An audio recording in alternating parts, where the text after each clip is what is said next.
water sign, Cancer, Pisces, and Scorpio, kumusta po kayo guys? Okay, so water sign, maraming salamat po sa walang sawang pagsubaybay sa ating mga reading. And kung kayo ay bago pa lang sa ating channel, mag-subscribe na po kayo guys.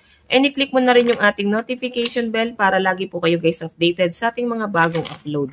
Tignan natin, water sign, ano ba ang inyong gabay? Water sign, Cancer, Pisces, and Scorpio. Water sign. Gabay po ni water sign.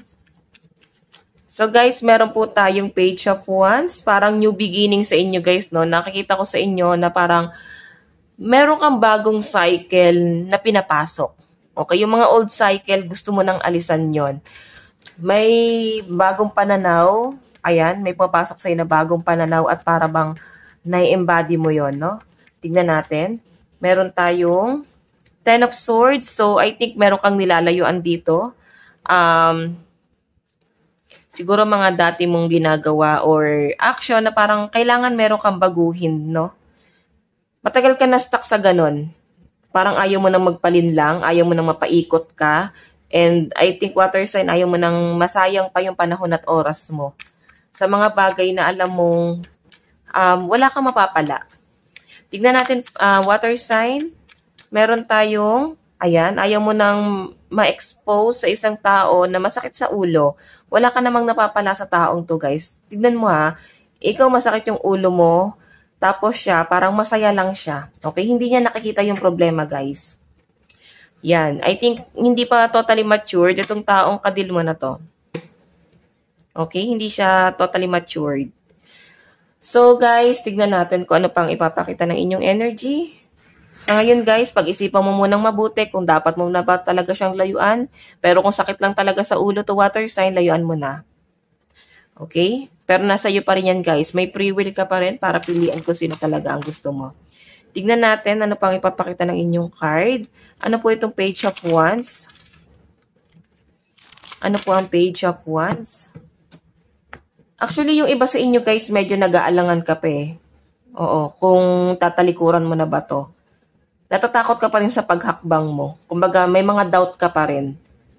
Okay? Inisip mo pa rin na para bang may nabe-benefits ka pa rin sa taong to. Or pwedeng sa trabaho to, guys. Sa romantic partner ko kasi siya, guys, nasisense sa relationship mo. Okay? Tingnan natin. Ano po itong Page of Wands?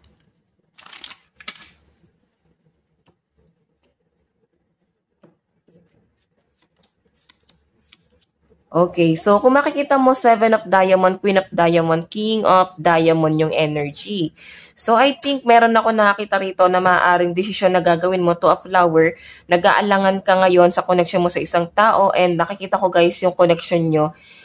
Seven of Diamond, parang meron kang kinakat. Okay? Ngayon guys, maaaring may confrontation nangyayari. Para bang may nagda-doubt dito kung aayusin pa ba or aalisan na. Water sign. Okay, pero nafe-feel mo kasi may something pa rin sa inyong dalawa. Nandun pa rin sa point na para bang nagpapaliwanag pa rin siya sa inyo. Nararamdaman mo na parang humahabol pa rin siya water sign. Nararamdaman mo na may parang special ka pa rin sa kanya. New love pa rin yung nakikita ko. Actually, itong person na to, malaki inggit sa inyo. Itong taong to. Kung sa love life to guys, nakikita niya kasi yung potential mo and talagang ano parang madiskarte ka. Okay? Ganun yung pinapakita sa akin. So, dahil nga madiskarte ka, water sign, naiisip niya pa rin na kung aalis siya sa buhay mo, parang nangihinayang siya. Parang sayang, ganun. Tignan naman natin, guys. Nangihinayang sa inyo tong taong to, guys. And bakit siya nangihinayang? Dahil may money involved. Tignan natin. Ano naman tong Ten of Swords? Ano po ang Ten of Swords?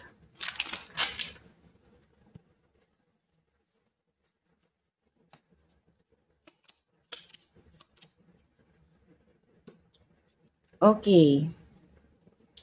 Actually guys, meron ako nakita rito na isang tao na para bang broken-hearted siya ngayon. Naguguluhan siya, nahihirapan siya ngayon, nasasaktan siya ngayon.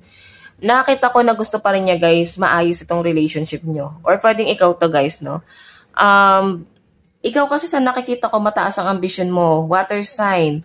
Okay ka naman, wala ka naman din mapapakinabangan sa kanya or nakikita ko na wala kang hahabulin sa taong to guys. Ganun yung pinapakita sa aking energy. Pero siya kasi guys, malaking kawalan ka para sa kanya. Water sign, no? Nakikita ko na maaring itong taong to, broken-hearted siya. Marami siyang gustong explain sa'yo. Maraming paliwanag, oo. May nakikita rin ako guys, parang may na-involve din ng mga kaibigan dito. Okay, maaaring isa yun sa pinagtatalunan nyo, kaibigan, or ibang tao. Okay? Ayan o. So, tingnan pa natin guys, ano pang ipapakita ng inyong energy pagdating sa inyong love life.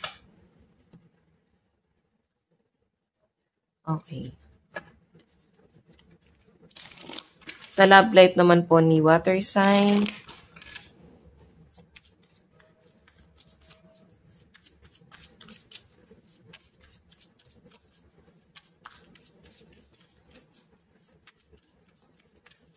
so guys, meron tayong the hot seat. May komprontasyon na nagaganap dito guys. Matindi-tindi at mainit-init pa yung labanan yung dalawa.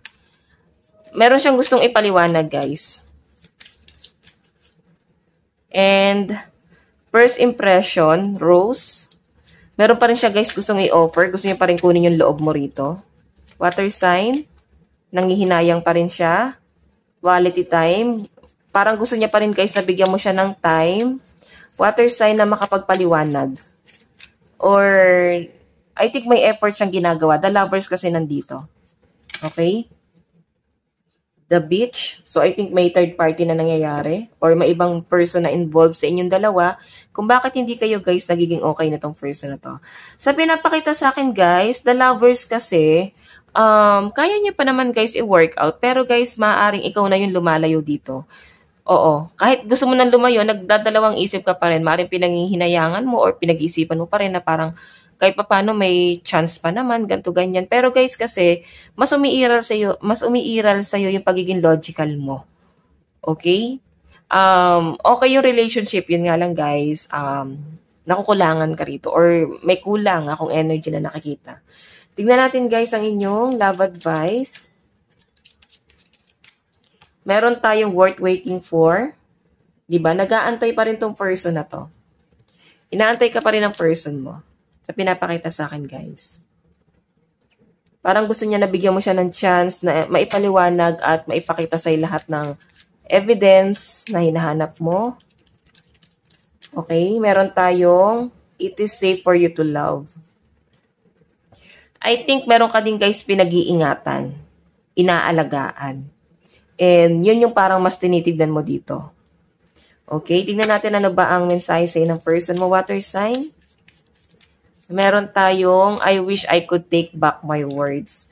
So I think, meron siya mga sinabi sa'yo dati na maaring pag binabalik mo sa kanya, pinagtatakpan niya na yun guys. Maaring sinasabi niya na hindi niya sinabi yun. So siguro guys, naglalaro sa isip mo yung mga senaryo na yun. Ayun no, I wish I could take back my words. So, meron siya pinagsisihan sa mga sinabi niya sa inyo, guys, na parang naging palaisipan sa inyo ngayon. Okay, dapat pala hindi niya na sinabi. Parang ganon. Hindi niya na sinabi sa inyo, naging tahimik na lang siya. Medyo private etong taong to, guys. Okay, tingnan natin. Advice. Advice po. Okay, wait lang. Ayan, tumilang po yung mga card. Advice. Advice ni water sign. Meron po tayong message. Synchronicity, memory, mind, and healing. So, I think, may pag-uusap pa rin, pero guys, para sa inyo, hindi na mawawala yung mga nangyari. Yung mga doubt, marami ng palaisipan na pumasok sa inyo, guys. Okay? Doon ka na lang din, water sign nagbe-base, doon sa mga palaisipan na yon. Ano ba kasi ang binigay sa inyo, guys? Ano ba ang sinabi sa inyo? Kasi naglalaro sa isip mo eh. Naguguluhan ka eh. I think medyo sinungaling tong taong to, guys. Isipin mo mabuti ha. Baka ginagamit ka na lang niya. So, guys, ang lucky number mo is 27 and 31. Ito lang naman po ang inyong reading. Hanggang sa muli. God bless and love you all. Thank you po. Bye-bye.